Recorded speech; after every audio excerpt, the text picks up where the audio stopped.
Maleagi hoofstuk 4. Die Here, die Almagtige gesê, die dag kom en dit brand soos 'n vuuroond. Op die dag sal alle verwande, alle goddelose mense soos kaf deur vuur verteer word. Niks sal oorbly nie wortel of tak nie. Maar die son van geregtigheid, met genesing in sy vlerke, sal opkom vir julle wat eerbied en respek vir my het.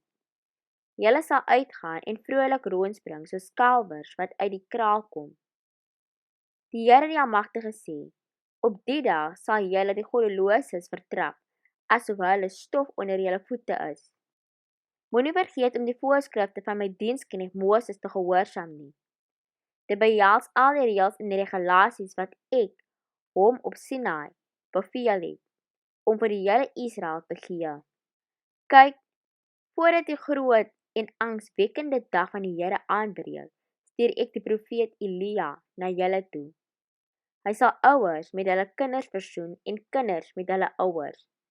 As dit nie gebeur nie, sal ek die land tref met vernietiging.